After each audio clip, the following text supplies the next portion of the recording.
Hey, what's going on, guys? Today I got a game of Headquarters on Strike, one of the new Resurgence map pack maps. I guess it's not really new.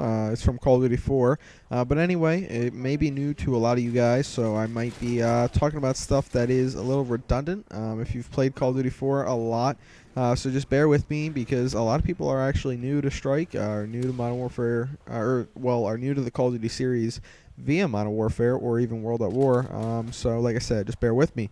So anyway, Strike is one of the greatest maps from Call of Duty 4, and it was considered a fairly large map in Call of Duty 4, and that will definitely not be the case in Modern Warfare 2, as you guys have already probably been able to tell with Call of Duty with Crash and even Overgrown.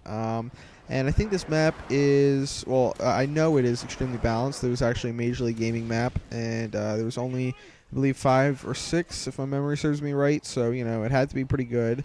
Right there, you just saw me run through a doorway, which is one of the changes that Robert Bowling explained would be a huge difference in this game, would cause you to play the maps differently, and would cause, you know, or would give you a way to play the maps more tactically, I guess. I don't know exactly how he phrased it, but I want to say that he's wrong, and that I definitely think that those two additions, or I guess you could say subtractions if you really want to, from Strike and Vacant were just kind of last minute random things to just kind of say, oh hey, yeah, these aren't the same maps, we changed the colors, and we changed a little bit of the scenery. So I guess, you know, that's what he wants to do, whatever.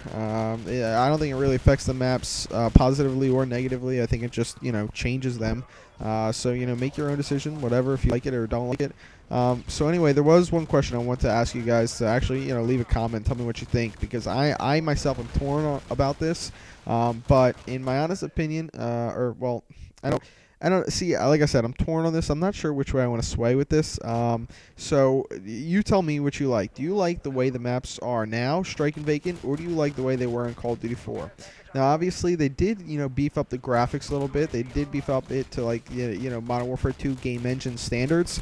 But I don't know if I really like, you know, the way they changed all the little details, you know, like they changed. First of all, they changed the time of day. Now there's a ton more shadows. I guess it's like more in the evening, not so much, you know, broad daylight. And there's a ton of shadows on this map. A lot of the colors are changed. Like a lot of the colors are changed more so than on Overgrown or Crash, from, you know, what I've seen so far. And the same thing goes for Vacant. I think that they were just, you know, these two maps, they just wanted to make them seem as different as possible, while also, you know, being able to do as little work possible. You know, by rehashing them, bringing them into Modern Warfare 2. So, you know, if you think that, you know, they looked better the way they were before, if you would have just like, you know, a graphics update, then, you know, say that. Or if you like the way they are now, then, you know, go ahead, tell me what you think. I'm not going to be talking about gameplay, even though this is some really, really sick gameplay. Guys, I've only played the game for less than 30 minutes. I've probably played about 5 games, and I got this one. Final score, as you can tell from the title, 51-3, so not that bad. But, you know, I'm not bragging. I'm just, fucking A, I got to move on. So, Strike, you heard my opinions about it. Vacant, basically, same opinion. It's a great map from Call of Duty 4. It's going to be really, really small for Modern Warfare 2 standards. AC-130 plus Vacant plus outside spawn fail. And, you know, the backdoor change was very insignificant. So, you know, that's my total wrap-up for the 2 rehashed maps from Call of Duty 4. Alright, so Carnival. Alright, this map is very, very visually appealing. And I'm sure I'm going to get haters for what I'm about to say, but I don't like the map. I just think that, you know, it's got a lot of these buildings where, you know, generally the low caliber players will be able to sit up on top of and, you know, just kind of peek out from, you know, all these different corners and kill people with their assault rifles. And I'm not saying assault rifles are bad. I'm just saying, if you play Carnival, it is so hard to spot people's heads and whatnot. They blend in so well. I mean, fuck ghillie suits. Play on Carnival. Try playing on Carnival. It doesn't matter what color you are. It doesn't stand out compared to, you know, the bright orange and, you know, the weird hue, the weird time of day, the shadows and whatnot. It all makes your body blend in if you're taken behind any cover. I mean, including stealth clowns for that matter. I mean, It's really hard to spot people, across the map. Almost impossible on Carnival, even though it's not that big, which is really disappointing.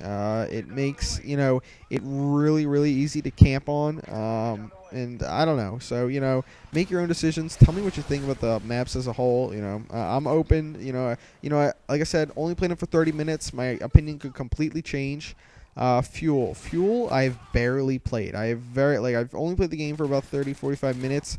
But Fuel, I joined one game and it ended almost immediately. And I don't know. From what I could tell, it seemed really big for the minute and a half that I played on it. It did seem really big. I liked the visuals on it. I liked what I saw. I think the bigger the map, the more tactical and more fun to play. I think that really, really small maps are great and fun and, awesome for like raping shit out of people with submachine guns. Especially in respawn game types. But I think that, the bigger maps add a much more, like I said, tactical aspect to the game. And I think the tactical aspects of games are really, really interesting to me. That's what I like to see in games. Like I said, I really enjoy Search and Destroy, and I sure as hell cannot wait to play Search and Destroy on Fuel. So the last map out of the 3 new maps is Trailer Park, and I actually heard rumors that this was going to be smaller than Rust, and it's not. It only has 1 level, so I guess maybe it's like around the same surface area that you can walk on as Rust, but overall it does seem like a bigger map, completely dominated by knifers. Like, you can honestly, if you just panic and you just hit the knife button, then you're automatically going to win like 90% of your encounters. I've already run into people who have come to the conclusion that laying down with Akimbo Rangers in the bottom of any trailer is the way to win, or the way to build up a kill streak. And they are right. It is the way to build up a kill streak, but it's also completely, being a faggot. Fortunately, the smaller the map, the harder it is for people to use the one-man army danger close grenade launcher setup, and that's really good because you would think like if it was possible to use that setup easily on a small map, then it would dominate because the explosive radius is so big and the map's so small, it would just kind of annihilate people.